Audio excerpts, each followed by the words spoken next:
Satu waifu harus cukup, tapi satu layar rasanya nggak pernah cukup. Apa benar begitu?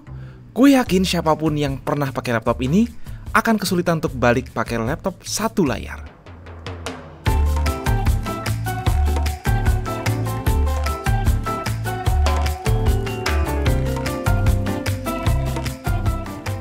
Dari semua brand yang jualan laptop di dunia, menurut kami Asus adalah yang paling punya pengalaman bikin laptop dua layar.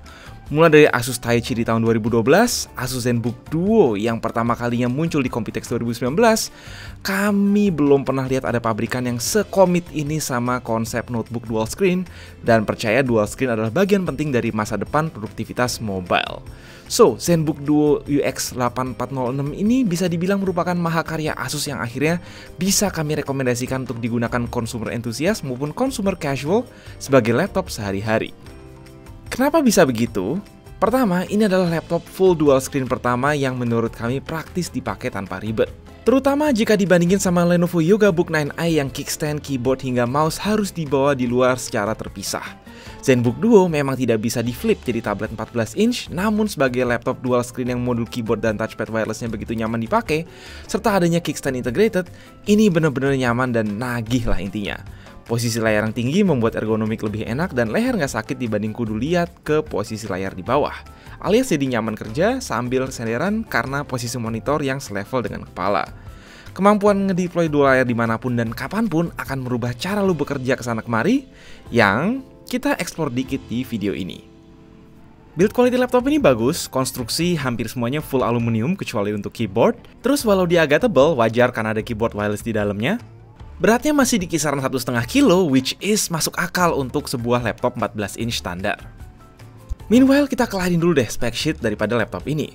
Kedua touchscreen 14 inch-nya identik ya, alias layar Lumina OLED 3K 120Hz standar ZenBook yang tidak perlu dilakukan lagi kualitasnya. Udah dikasih stylus juga ya, paling kalau mau improve tinggal kasih finishing kaca yang matte biar lebih enak lagi pas dipakai gores-gores dan mengurangi glare.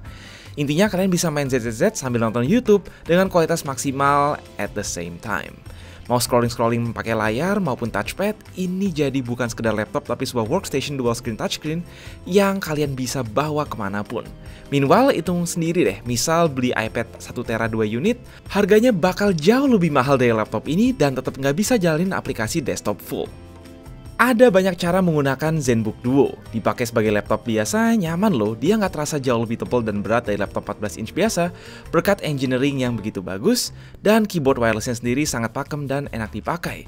Nggak kayak Yoga Book yang mana udah nggak ada touchpadnya, keyboard yang slide-slide terus, belum lagi nggak bisa ditutup langsung ketika beres kerjaan. Ketika lupa bawa keyboard pun, pakai keyboard virtualnya cukup usable, bisa dipakai secara full screen maupun half screen. Intinya dengan ada keyboard dan mouse Bluetooth combo magnetic super tipis ini, fleksibilitas kerjanya luar biasa guys. Mau split screen vertikal atau horizontal, bahkan saat dipakai di meja, nyolok ke monitor atau TV. Combo ini mampu ngebebasin kalian untuk kerja dari segala sudut ruangan. Yang kurang paling cuma tempat buat naruh stylus integrated. Webcam 2 megapiksel di sini support video 1080p dan dia juga support Face ID, Windows Hello. Oh ya, tablet high-end belum tentu punya koleksi port yang selengkap ini jika mau digunakan sebagai workstation di meja kerja. Di sebelah kanan ada mulai dari combo audio jack dan HDMI 2.1, lalu di kiri ada USB-A 3.2 Gen 1 serta dua port Thunderbolt 4 full function. Andai Thunderbolt yang bisa di-split jadi dua sisi, tentu akan jauh lebih optimal biar bisa dicas dari kiri maupun kanan. Oh ya, terus ingat ya bahwa di tahun ini laptop-laptop Intel Evo udah pada pakai prosesor Intel Core Ultra plus integrated IGP Intel Arc yang merupakan upgrade besar dibanding IGP Iris Intel Gen 13. Kami sempat kecewa di mana beberapa bulan lalu Asus sekedar masukin SKU Core Ultra 7 plus RAM 16GB onboard, namun akhirnya Asus masukin juga nih SKU top of the line yang berisi Core Ultra 9 plus RAM 32GB LPDDR5X soldered, ditemani pula SSD NVMe Gen 4 2TB upgradable. Dengan catatan upgrade-nya susah ya, karena laptop ini kudu dibuka dari sisi layar, terus mobonya kebalik pula yang bikin kita kudu ngelepas mobo dulu kalau mau upgrade SSD. Namanya juga Core Ultra konfigurasi mentok TDP 45W, nggak heran ya performanya ngacir even di laptop 14 inch dengan power limit 65W. Nggak exactly bisa sustain terus kayak laptop gaming sih ya, Tapi efisiensi terkesan oke meskipun ini nggak full power, sebagian besar aplikasi berat bisa jalan mulus. For example, di sini jalanin Blender dan Premiere Pro di mana gue ngedit video 4K HEVC sehari-hari. ZenBook Duo ini udah sangat mampu memenuhi ekspektasi gue sebagai content creator casual yang suka multitasking. Harus diakui, akhir-akhir ini gue lagi demen main ZZZ dan cukup penting ya untuk bisa jalanin ZZZ lancar tanpa nyolok. Alhasil dengan settingan Full HD rata kanan pun kita dapat frame rate relatif lancar, tentu nyaman dimainin saat gue lagi nongkrong di restoran, kafe, atau kantor temen. Bahkan buat main Cyberpunk setting medium, stabil di atas 30 hingga 40 fps, comparable sama GTX 1650 laptop, sesuatu yang mustahil dicapai oleh IGP Intel generasi lalu. Ini emang bukan laptop gaming, tapi orang sibuk kerja pun berhak main game kalau lagi suntuk. Nggak kaget, ada keuntungan desain ZenBook Duo terkait cooling, yaitu pertama sistem kickstand yang membuat banyak ruang ventilasi luas di bawah, kedua adalah keyboard yang terpisah.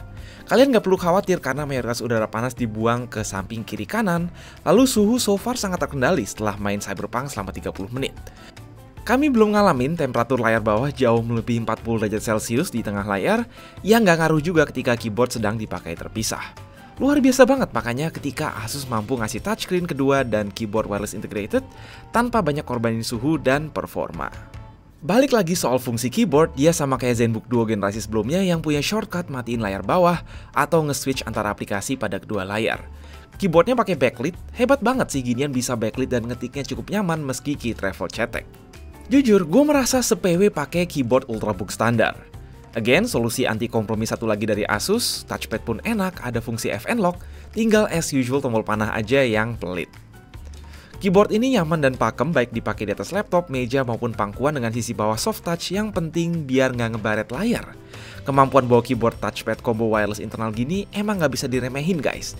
Bikin kerja serba nyaman dan fleksibel sekalipun laptop misal lagi nyolok layar sembari presentasi dari meja yang berbeda. Sampai sekarang gue emang belum ngalamin baterai keyboard habis karena dia otomatis ngecas saat nempel di laptop. Tapi misalkan pun habis saat lagi nggak dipakai di laptop, ada port USB-C yang bisa dipakai cas. Kami nggak ngelihat benefit pakai virtual keyboard dan touchpad di sini, kecuali kalau keyboardnya ketinggalan di rumah. Sama kayak semua ZenBook lain, kualitas speaker top notch, mantap jiwa, siap menghibur menemani layar OLED. Bagaimana daya tahan baterai? Kami tes terus-terusan nonton YouTube dengan satu layar saja yang nyala, dia bisa tahan selama 11 jam lebih, sedangkan kalau dua-duanya nyala, lebih pendek jelas sekitar 8 jam.